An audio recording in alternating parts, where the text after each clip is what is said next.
Hello， 話嘅快又到星期六，咁我而家咧就收咗工，就喺西鐵站啦。唔知大家咧有冇諗過喺西鐵站度買嘢翻屋企食呢？其實我覺得西鐵站嗰啲鋪頭都好吸引嘅。咁我而家就去睇下有邊啲我係好想食嘅，同大家分享。出咗站啦，咁亦都有壽司店，亦都有麵包啦，飯團。仲有冇12蚊啊？買5送1啊！哦，今日冇12蚊。哦。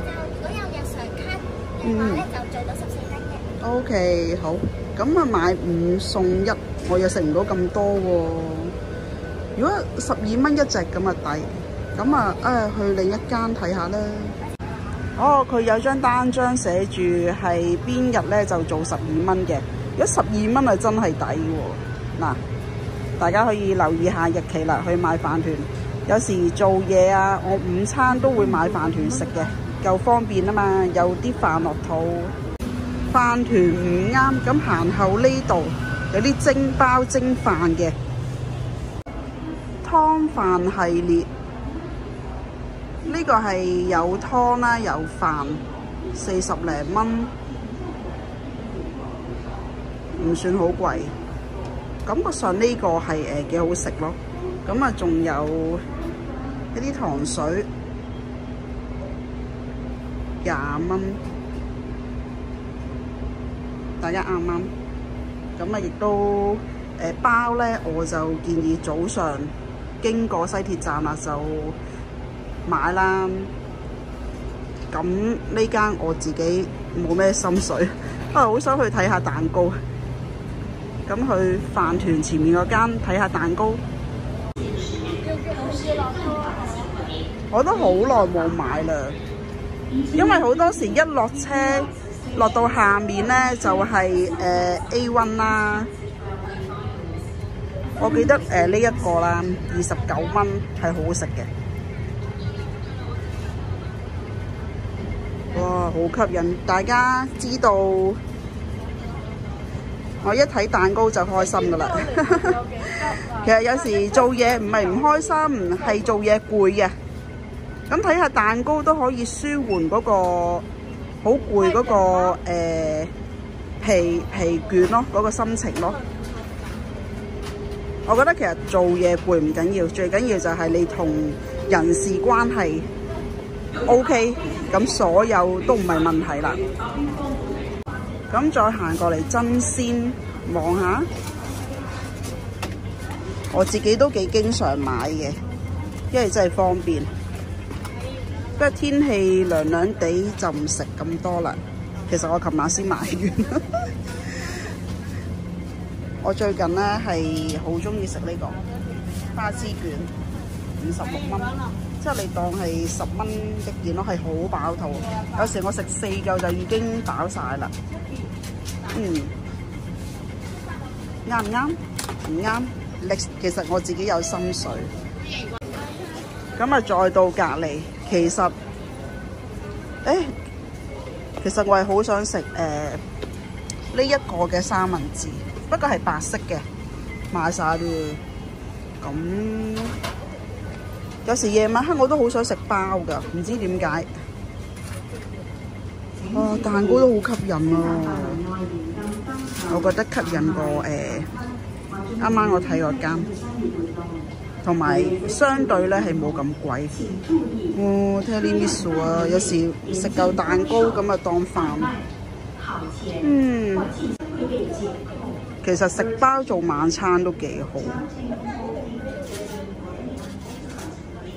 呢個好好味嘅。一開始買嗰時係10蚊，嗱，買啲細細隻呢啲包，返到屋企慢慢坐低，鍾意食咩食咩。即係呢啲咁細隻咧，我會買好多。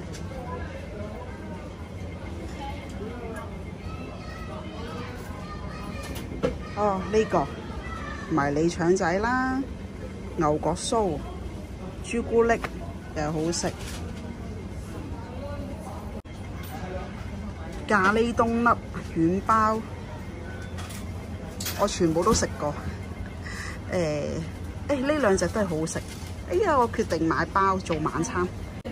咁我就買咗呢幾款啦，我全部都食過，我都覺得係好好味嘅。咁而家就買單先。好，唔該晒。呢個就係我嘅晚餐啦。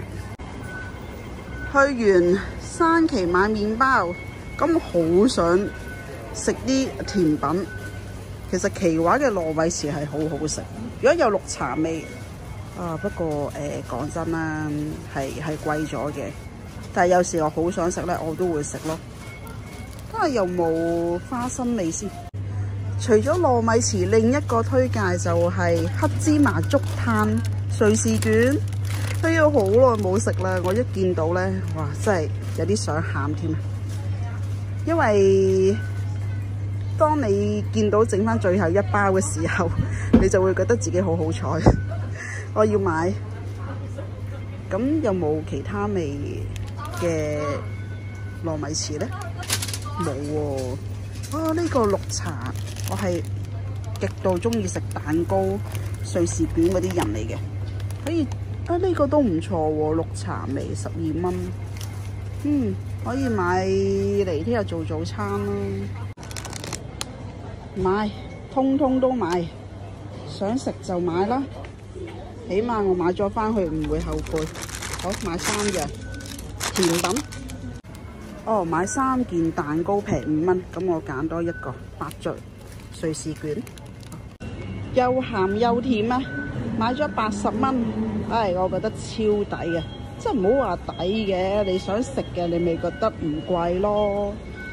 有時真係唔一定話要食飯啊，先係真係食咗飯咯。因為我中午都食咗飯啦，所以我夜晚呢餐就可以簡單一啲啦。收咗工一定係好肚餓噶啦。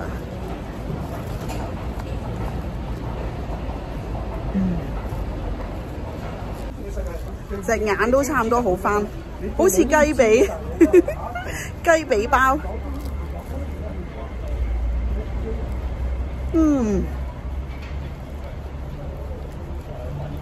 我今個星期咪去食咗粥底火鍋嘅，大家覺得正唔正啊？我好想再去食啊！有冇人一齊去啊？可以又一齊吹水。收工去，好唔好啊？返到屋企啦，咁我唔喺度食飯啦，但係爸爸都煲咗木瓜湯啊，咁我一陣間都飲。雖然話我而家係唔使煮飯啫，但係唉，返到嚟都仲有好多家務要做。呢個大弟啊，勁心急，我凳都未坐得低，嗱嗱臨叫我快啲食，話等佢好快啲洗碗啊。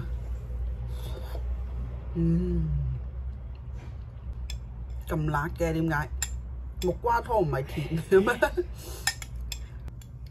果然難飲。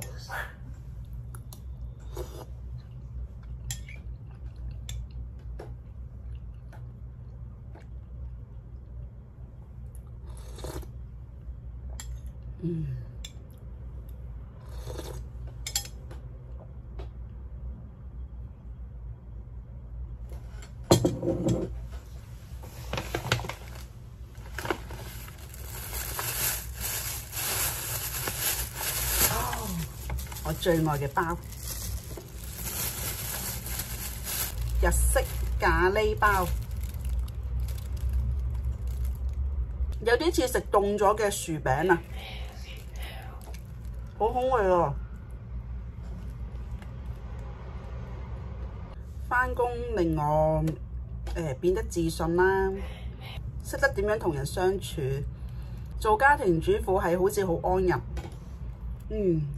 有時我都喺度諗，唔通我就係咁樣就過一世做家庭主婦，所以我一直我都唔係咁甘心繼續去做家庭主婦咯，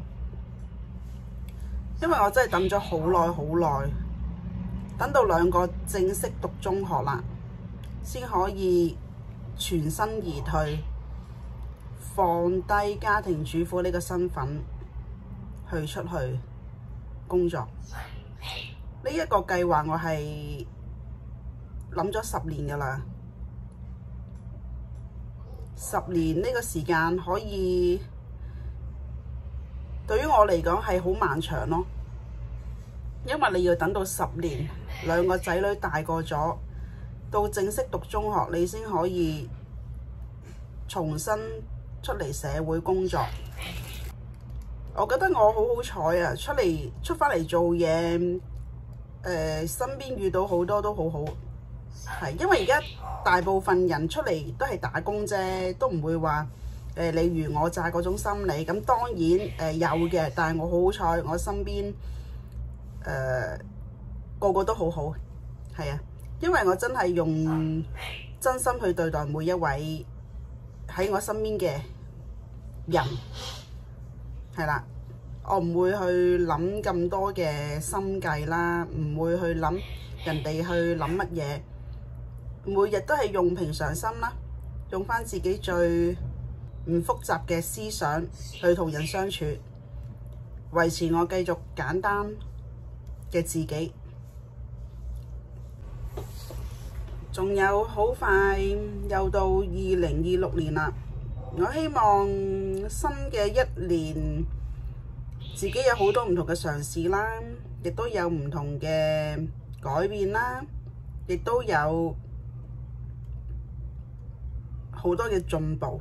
好多全職媽媽私底下都會同我傾偈，佢哋其實好想都出嚟做嘢，但係個心理上成日覺得，哎呀，我咁耐冇出嚟做嘢，好驚呢樣又驚嗰樣，驚好多嘢都唔識啦，亦都唔識得點樣同人相處啦。其實我覺得乜都唔使驚嘅，你只要有個心出去做，放膽，有機會嘅你就要多啲接觸唔同嘅機會，唔好放過任何可以出嚟工作嘅機會咯。呢個就係我自己心得啦。你只要踏出第一步，你之後呢，第二、第三步你就會覺得更加容易行落去㗎啦，唔需要擔心嘅，真係啊！全職媽媽們，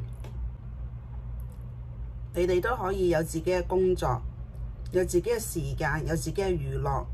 我都係咁樣一走過來的。我仍然都係鍾意想去邊度食嘢就食嘢，唔諗咁複雜，繼續用最真實嘅視頻同大家分享。好，唔講廢話啦，又俾大家一個食麵包嘅分享。好，今晚就分享到呢度，拜拜。